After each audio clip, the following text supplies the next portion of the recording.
Just as you've confirmed, Lord, we thank you so much. Holy Spirit, that you're present with us. And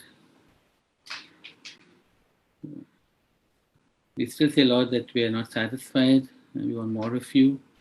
Come now and speak to us through what we hear and what we see. We pray for a fresh outpouring and a new work in each one of us. In Jesus' name, Amen.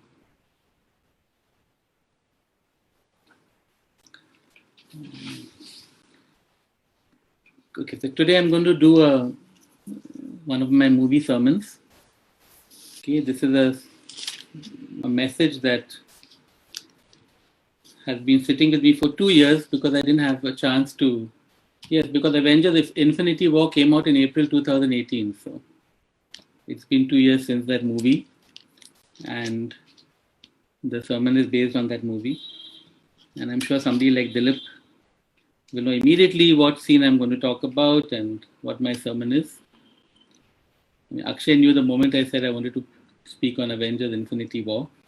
So we'll start. I know there are some few people in the whole world who have not seen Avengers Infinity War.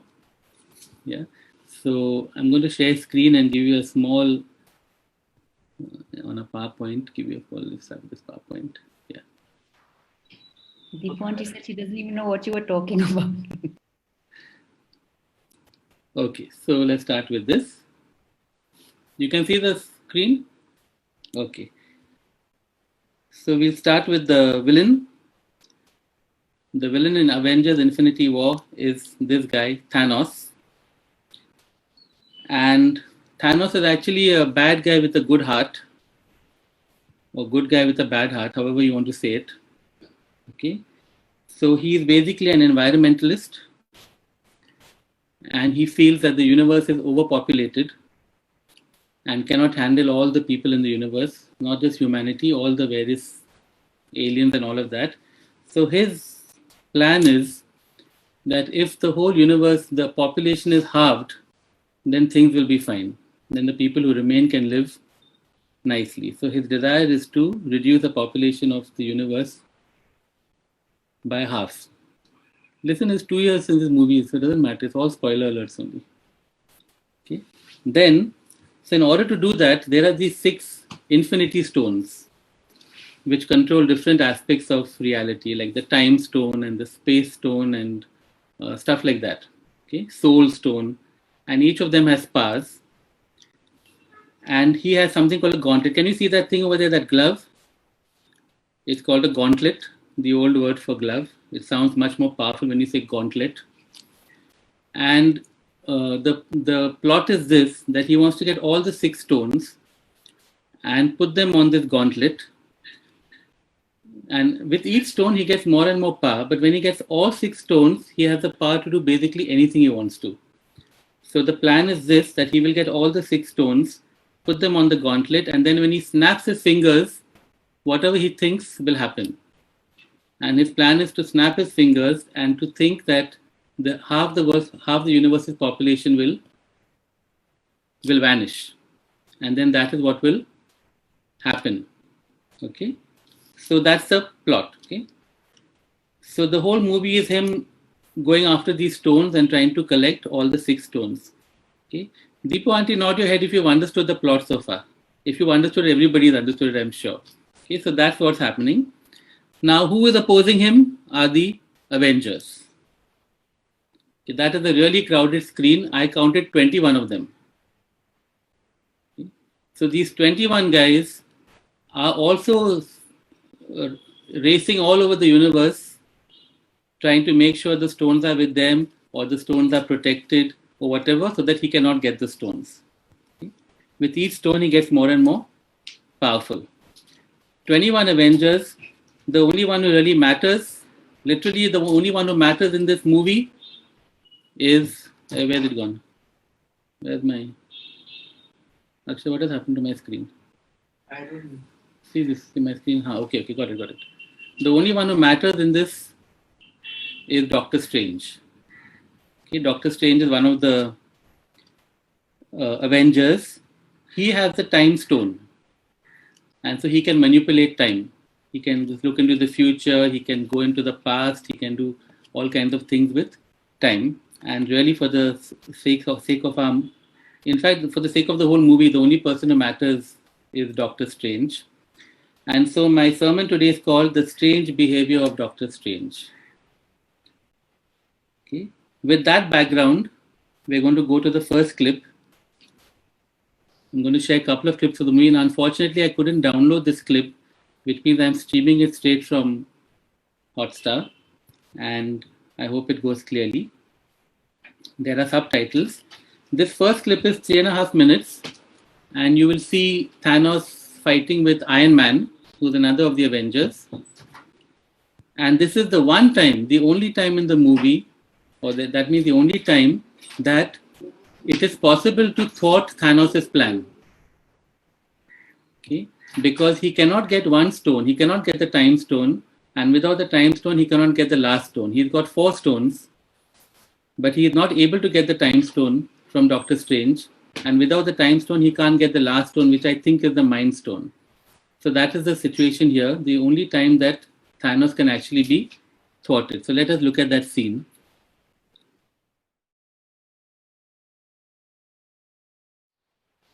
Okay, so now Thanos has got the 5th stone, and now there's one final battle. And this is the point. He is unable to get, they managed to destroy the last stone. Okay, the last stone is the Mind Stone, and they managed to destroy the Mind Stone before he can get it. Okay, Deepa Aunty, got it so far? They managed to destroy the Mind Stone, so he cannot get the last stone. But because he has the time stone, he goes back in time and he takes the Mind Stone before they can destroy it. Okay, so that is what's happened here. All of this has happened because Doctor Strange gave him the time stone. So I'm just going to show the ending to show what happens at the end. And then, okay, unfortunately it's lagging a bit because it's streaming. So sorry for that.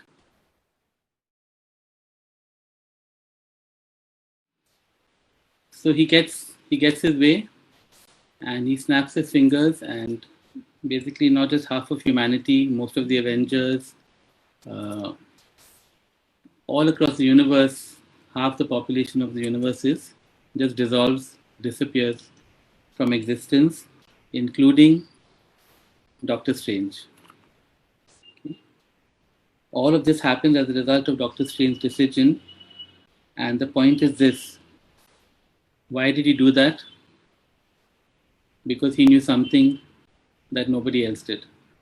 And so we have to go back a little bit to an incident that happens before all of this, before he gives the time stone to Thanos. There's an incident that happens, and we're going to see that. That's just a 1-minute clip, and that will explain everything to us. Okay, so let's look at this final clip of 1 minute.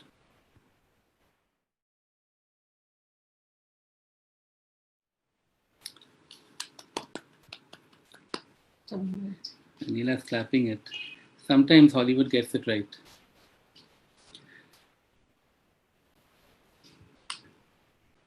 And I remember sitting in the theater watching this scene, and the moment it happened, it was like, wow, this is what God is like. Okay, Doctor Strange knew something that nobody else knew. He knew the only way that they were finally going to win, and they finally win after a very tortuous last movie called Avengers Endgame, which I don't recommend anybody sees. One of the worst movies. But he knows that the only way for them to finally win is for all this to happen, including Thanos appearing to win and actually dissolving half the universe. Okay. I want to share 2 passages from the Bible, and one is Isaiah 55, verses 8 to 9. For my thoughts are not your thoughts, neither your ways my ways, declares the Lord. As high as the heavens are higher than the earth, so are my ways higher than your ways, and my thoughts than your thoughts. And the thing is this, that, I mean, think of Doctor Strange as a Jesus figure, as a God figure in the story. He knows the end from the beginning. He has the complete big picture from past, present, future. He knows everything. You know?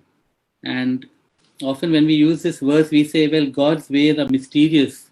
Well, God's ways may be mysterious, but they are not arbitrary. They are not capricious. You know? They are perfect. They are based on truth. They are based on love. And therefore we can trust Him. We can trust Him completely.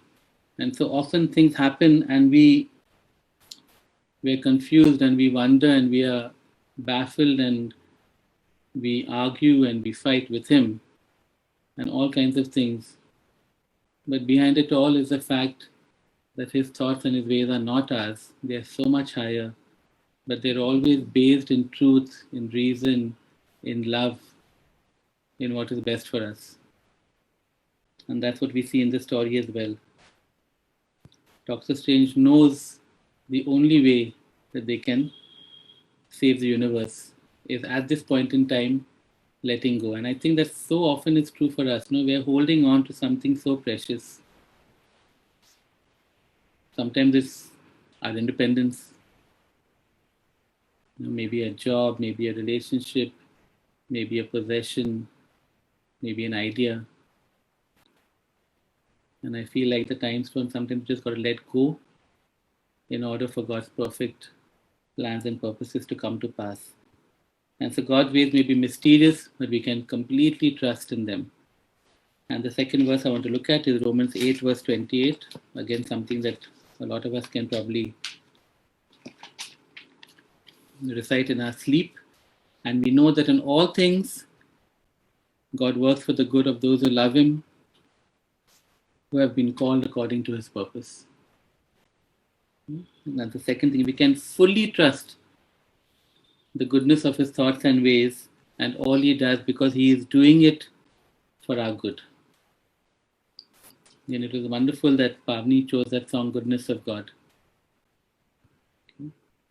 Because He is good, because what He is constantly doing for us is good, because His very glory is manifest in His goodness, we know that in all things, if God is working for our good, for our benefit.